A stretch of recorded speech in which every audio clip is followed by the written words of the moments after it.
Hello good morning student. तो कैसे हैं आप सभी लोग। मैं आशा करता हूं आप लोग काफ़ी बढ़िया होंगे और अपने बोर्ड परीक्षा की तैयारी बहुत बेहतरीन तरीक़ा से और लगन के साथ कर रहे होंगे।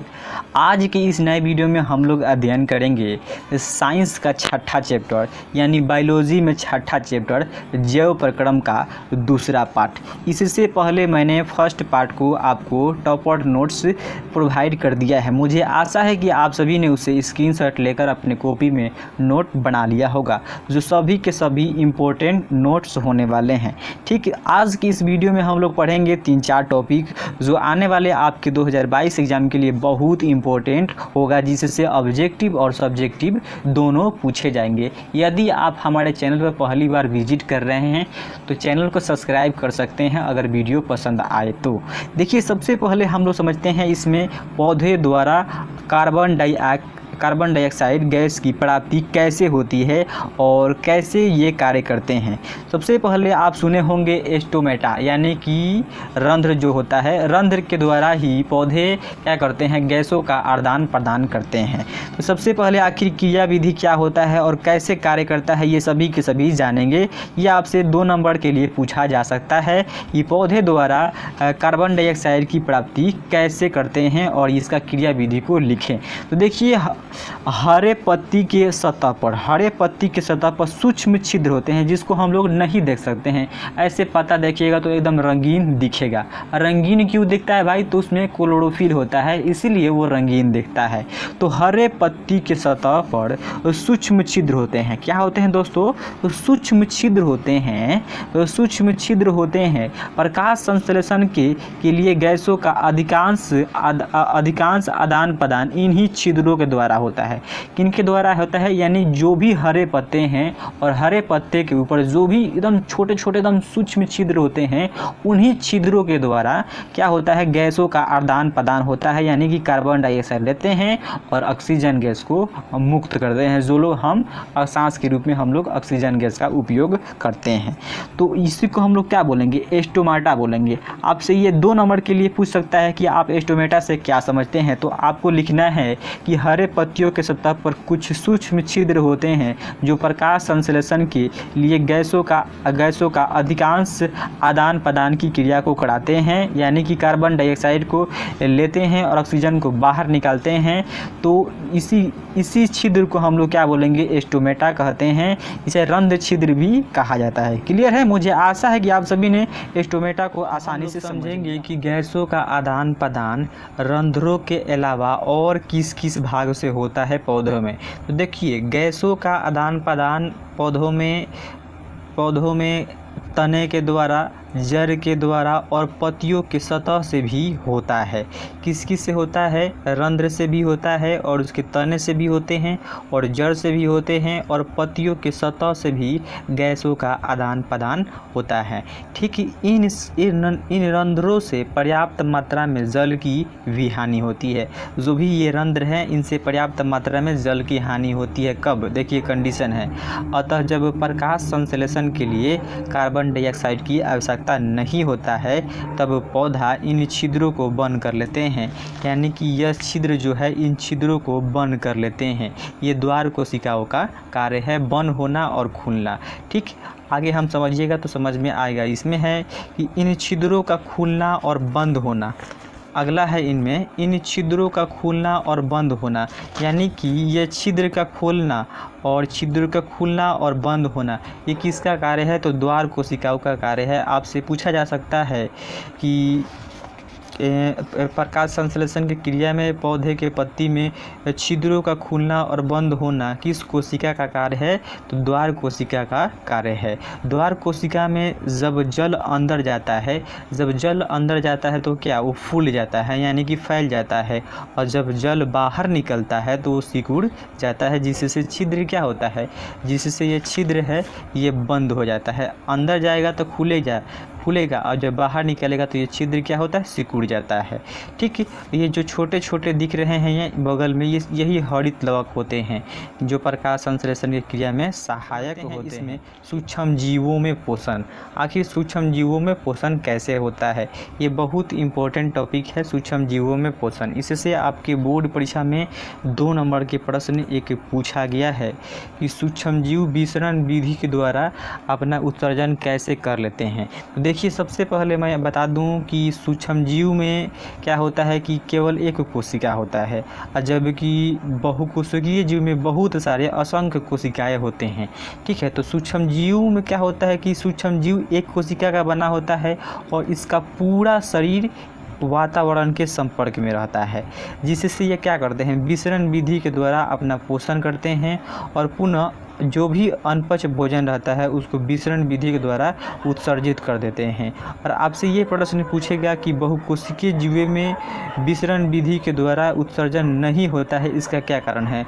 देखिए, बहुकोशिकीय जीवों में कोशिका असंख्य होती है और इनका पूरा शरीर वातावरण के संपर्क में नहीं रहता है। इसी के चलते बहुकोशिकीय जीवों में विसरण विधि के द्वारा क्या होता है, विसरण विधि के द्वारा पोषण नहीं होता है। देखिए, एक बार फिर से समझते हैं। सूक्ष्म जीवों में पोषण, प्रायः सूक्ष्म जीव का शरीर सूक्ष्म जीव एकोशिकीय होते हैं, एकोशिकीय होते हैं और इनका पूरा शरीर वातावरण के संपर्क में रहता है। किसके संपर्क में रहता है, वातावरण के संपर्क में रहता है। अतः विसरण विधि के द्वारा अपना पोषण करते हैं। क्यों करते हैं, क्योंकि इनका पूरा शरीर है, एक कोशिका है और पूरा वातावरण के संपर्क में है, इसीलिए विसरण विधि के द्वारा क्या करते हैं, अपना पोषण करते हैं। और जो भी अनपच भोजन बच जाता है उनको विसरण विधि के द्वारा ही उत्सर्जित यानी बाहर निकाल देते हैं। तो मुझे आशा है कि आप सभी ने सूक्ष्म जीवों में पोषण के बारे में अच्छे से समझ लिया होगा। तो इसको फटाकर दिया स्क्रीनशॉट लीजिए, तब तक हम बढ़ते हैं इसके एग्जाम्पल की ओर। एग्जाम्पल है जैसे कि अमीबा, इससे भी ऑब्जेक्टिव में 1 नंबर के प्रश्न बहुत हेवी तरीका से कई बार। अगला है इसमें नोट में कुछ महत्वपूर्ण बातें हैं, जैसे कि अमीबा है। तो अमीबा अपने कुटपाद के मदद से भोजन का अंतर्ग्रहण कर भोजन रसदानी बनाता है। किसके मदद से, कुटपाद के मदद से। आपसे ये पूछा जा सकता है कि अमीबा किसके मदद से भोजन रसदानी का निर्माण करता है, तो कुटपाद के मदद से अमीबा भोजन रसदानी का निर्माण करता है और इस पर पाचक रसों का स्राव करके भोजन को क्या करता है, पाचन कर देता है और जो भी अनपच भोजन बच जाता है उसको उत्सर्जित कर देता है। तो आपसे यही प्रश्न पूछा जाएगा कि अमीबा का भोजन रसदानी बनाने वाला कौन सा अंग है, तो भोजन रसदानी बनाने वाला जो कि है कुटबाड़ इसका अंग है। मुझे आशा है कि आप सभी ने समझ गए होंगे अमीबा के पोषण के बारे में, यानी सूक्ष्म जीवों के पोषण के बारे में। ये क्या होता है कि ये कोशिका का बना होता है और इसके पूरे शरीर जो भी है वो वातावरण के संपर्क में रहता है, इसीलिए विसरण विधि के द्वारा ये क्या करते हैं, ये अपना पोषण प्राप्त कर लेते हैं और जो भी अनपचे भोजन बच जाता है उसको बाहर निकाल देते हैं। अब हम लोग समझते हैं नोट में कुछ महत्वपूर्ण बातें जो आपसे ऑब्जेक्टिव में पूछा जा सकता है। तो नोट में कुछ महत्वपूर्ण बातें क्या है, इसको देखते हैं। तो सबसे पहले महत्वपूर्ण बात है कि यकृत शरीर का सबसे बड़ी ग्रंथि है। आपसे पूछेगा ऑब्जेक्टिव में कि इनमें से कौन सबसे बड़ी ग्रंथि है, तो यकृत सबसे बड़ी ग्रंथि है शरीर की, जिसका वजन लगभग 1.5 kg होता है। कितना होता है, 1.5 kg होता है। उसके बाद है कि यकृत से पीत रस का स्राव होता है। आपसे यह भी पूछा जा सकता है कि पीत रस का स्राव किससे होता है, तो यकृत से पीत रस का स्राव होता है। पीत गाढ़ा एवं हारे रंग का क्षारीय द्रव होता है। पीत कैसा होता है, क्षारीय द्रव होता है। आपसे यह भी प्रश्न पूछा जा सकता है कि पीत क्षारीय होता है, अम्लीय होता है, दोनों होता है, इनमें से कोई नहीं। तो पीत यकृत से पीत रस का स्राव होता है। पीत गाढ़ा एवं हरा रंग का क्षारीय द्रव होता है। इसमें कोई एंजाइम नहीं पाया जाता है, पीत में कोई एंजाइम नहीं पाया जाता है। मुझे आशा है कि आप सभी समझ गए होंगे। उसके बाद है शरीर के सबसे बड़ी अंतःस्रावी ग्रंथि थायराइड ग्रंथि है। कौन सी ग्रंथि है, थायराइड ग्रंथि है। और इसका दूसरा नाम क्या है, ऑटो ग्रंथि। यानी शरीर की सबसे अंतःस्रावी पूछा जाए तो सबसे अंतःस्रावी ग्रंथि कौन सी है, तो थायराइड ग्रंथि है। और सबसे बड़ी ग्रंथि पूछा जाए तो सबसे बड़ी ग्रंथि कौन सी है, तो यकृत है, जिसका वजन कितना होता है, तो 1.5 kg होता है।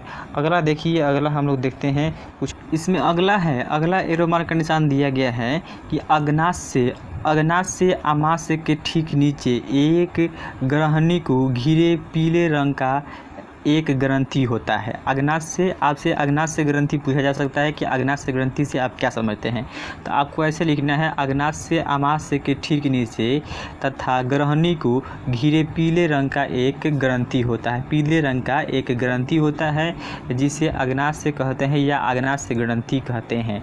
इसमें सबसे महत्वपूर्ण है कि इसमें ट्रिप्सिन एंजाइम और लाइपेज एंजाइम और इमाइलेज एंजाइम और लाइपेज एंजाइम और न्यूक्लियस एंजाइम पाए जाते हैं। कौन कौन से एंजाइम पाए जाते हैं, तो ट्रिप्सिन एंजाइम और इमाइलेज एंजाइम और लाइपेज एंजाइम और न्यूक्लियस एंजाइम नामक एंजाइम पाए जाते हैं किसमें, अग्नाशय ग्रंथि में। और सबसे महत्वपूर्ण बात, जो सबसे बड़ी ग्रंथि का मैंने बात किया है, तो सबसे बड़ी ग्रंथि कौन है, यकृत है। उसके बाद सबसे बड़ी अंतःस्रावी ग्रंथि थायराइड ग्रंथि है, जिसे ऑटो ग्रंथि भी कहा जाता है। और जब आपसे पूछे शरीर का सबसे छोटी ग्रंथि कौन है, तो शरीर का सबसे छोटी ग्रंथि पीयूष ग्रंथि है। शरीर का सबसे छोटी ग्रंथि पीयूष ग्रंथि है। मुझे आशा है कि आप सभी को वीडियो बहुत पसंद आया होगा। आज की इस वीडियो लेक्चर में इतना ही। तब तक मिलते हैं हम इसके अगले वीडियो को लेकर। अगर वीडियो आपको पसंद आया होगा तो वीडियो को like and share and subscribe करना नहीं भूलिएगा।